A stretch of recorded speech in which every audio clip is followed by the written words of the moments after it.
tal? ¿Cómo están? Reciban un saludo muy, pero muy especial acá desde el set de su programa Salud a la Carta. De verdad, muchísimas gracias por estar acompañándonos desde el inicio de esta edición que les adelanto inmediatamente viene cargada de muchísima información valiosa que, como insistentemente lo digo, y es que es tal cual, viene a impactar directamente en su calidad de vida y que usted pueda vivir cada vez mejor. Ustedes saben que el tema de la obesidad es algo muy, pero muy importante acá para los especialistas de clínica de obesidad, y por eso es que queremos que ustedes comprendan la obesidad como una enfermedad y también otros factores y situaciones que están asociadas a esta situación. Hoy vamos a hablar acerca de la relación de la microbiota intestinal con la obesidad, y ustedes dirán, como que he escuchado hablar de la microbiota alguna vez, pero ¿qué será? Intestinal. ¿Por dónde andará la cosa? Bueno, hoy estamos justamente con el doctor Frer, a quien le doy la más cordial bienvenida, porque este tema, doctor, se las trae. Y cómo comprender un tema si no comenzamos por conocer nuestro organismo, que ya lo hablábamos detrás de cámaras, es una casa de un montón de microorganismos y un montón de cosas. Así es, bueno, muchísimas gracias, y aquí estamos de nuevo participando de esta muy hermosa sección, y aquí vamos a dar todas las dudas que podamos resolver con gusto. Doctor, ¿qué tal si comenzamos comprendiendo qué es la microbiota como tal? Claro, la palabra microbiota en sí significa básicamente microorganismos que viven.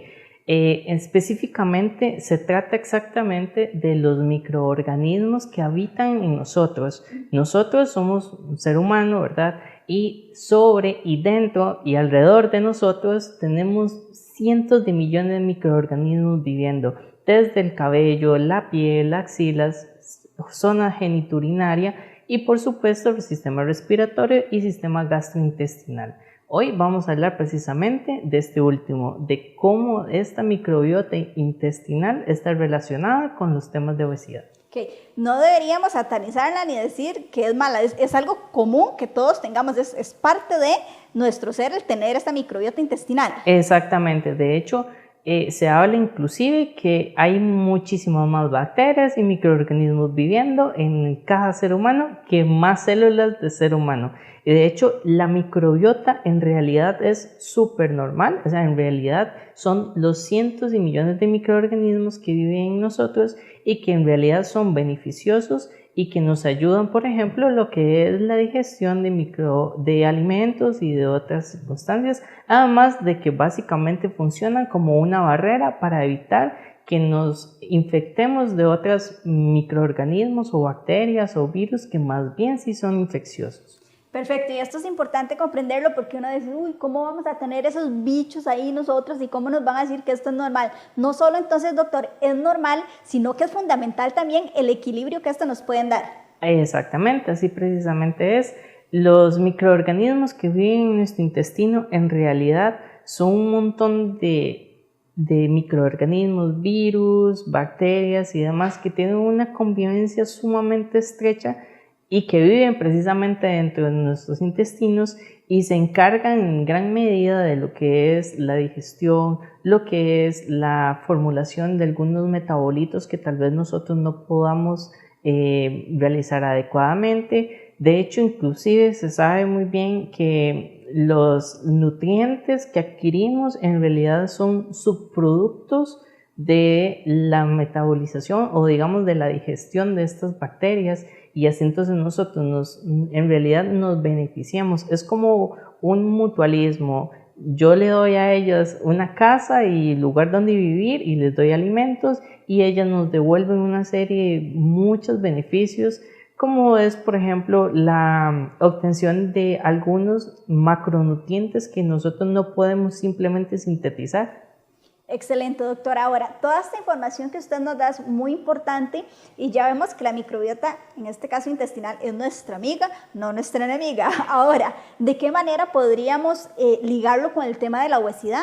Claro, es muy importante y se ha estudiado últimamente tanto en modelos humanos como en modelos de ratones y ratas de laboratorio, donde se ha observado que dentro de la gran diversidad de microorganismos que comprenden la microbiota, hay 5 específicamente que son grandes géneros que incluyen cientos de otras especies de bacterias.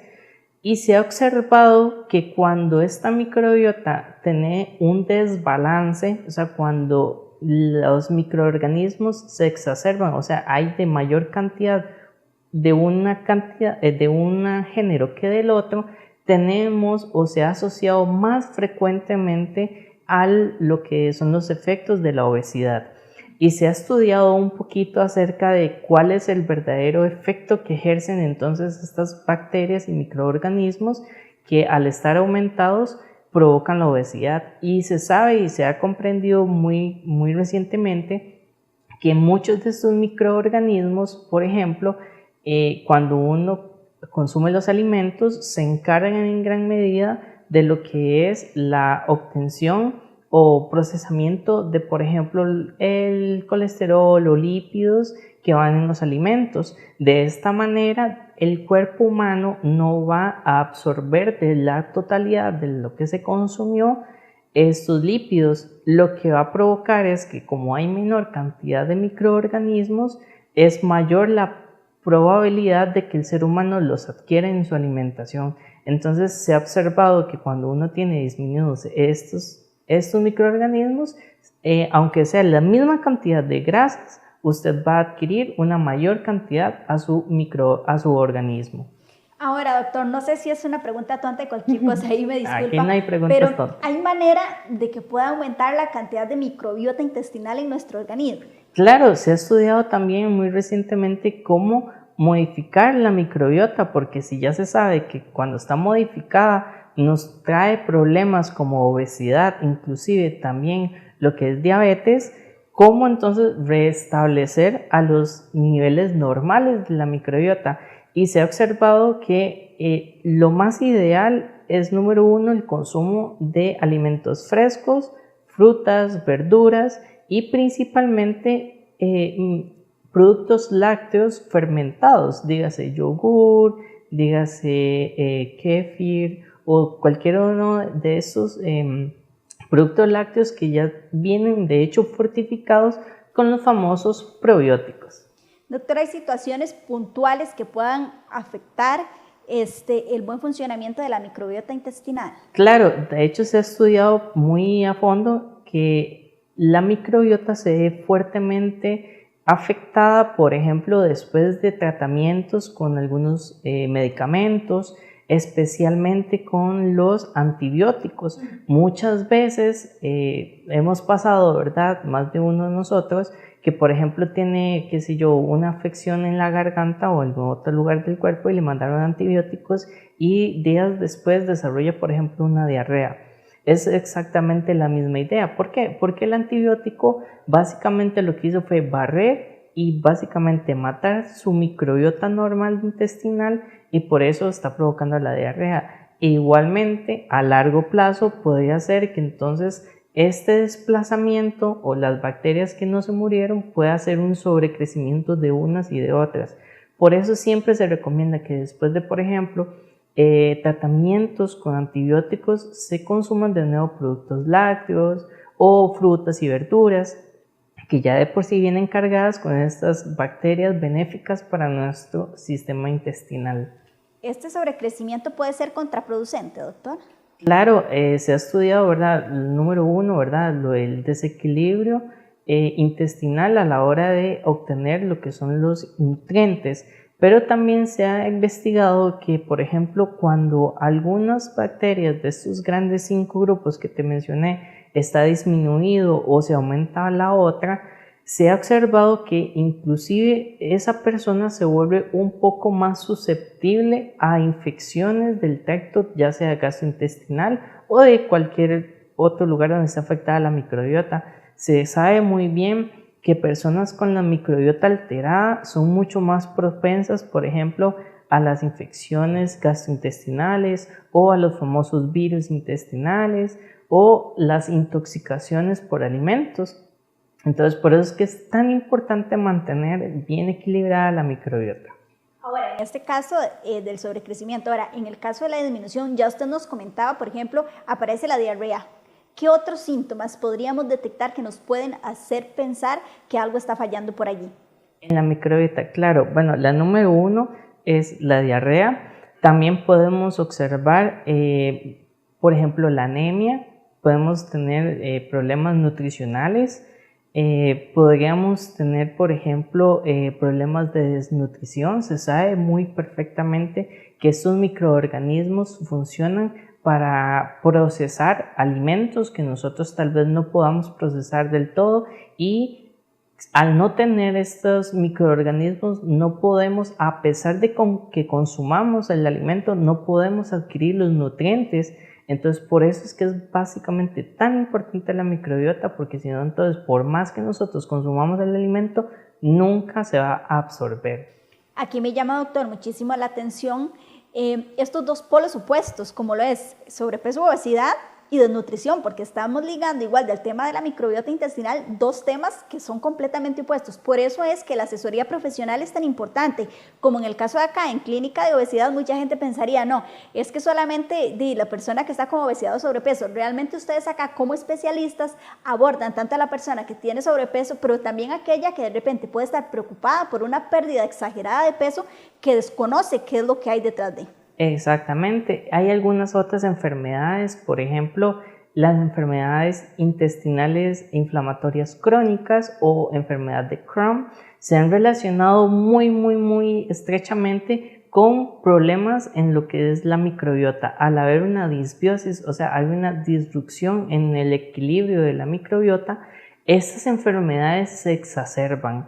Entonces, no es que la enfermedad es producto de la disbiosis, sino que se exacerba. Entonces, se ha estudiado y se ha observado que ese tipo de enfermedades inflamatorias se pueden controlar en gran medida con lo que es la microbiota, y como te lo he mencionado, con el consumo de yogur, con el consumo de frutas, de verduras, se puede mejorar de manera impresionante el estado de salud completo y bienestar de la persona. Doctora, ¿hay algunas otras acciones que en nuestro diario vivir podamos tomar para chinear y consentir esa microbiota y que cumpla al 100% de esas funciones? Claro, siempre está, por ejemplo, evitar el consumo de algunas cosas. Por ejemplo, los antibióticos, si no están debidamente recetados, el uso de algunos antiparasitarios, si no está debidamente recomendado por un profesional de salud. El consumo de tabaco y alcohol también se ha visto que afecta en gran medida lo que es la microbiota. También se ha visto que se beneficia en gran medida lo que es el establecimiento y digamos que regulación de la microbiota cuando una persona hace ejercicio y cuando tiene hábitos de salud, adecuados. La microbiota tiende a mantenerse muy estable en el tiempo. Doctor, ¿cómo está esto que me comentaba usted detrás de cámara acerca del segundo cerebro? Porque eso es nuevo para mí, yo sé que para un montón de gente que está en casa también. Claro, eso es una vertiente también muy importante de lo que es la microbiota. En el intestino nosotros tenemos lo que se llama el sistema mesentérico intestinal. Es un sistema, prácticamente se le dice como el segundo cerebro de las personas. En estos lugares se hacen una serie de neurotransmisores y un montón de comunicación constante entre lo que es el sistema gastrointestinal y nuestro cerebro, y hacen muchas interacciones unas con las otras, y se ha visto y se ha observado últimamente en modelos ya sea de ratones y de humanos que mucha o gran parte de estos neurotransmisores, que son como las comunicaciones, se dan gracias a que la microbiota precisamente la fabrica esos neurotransmisores.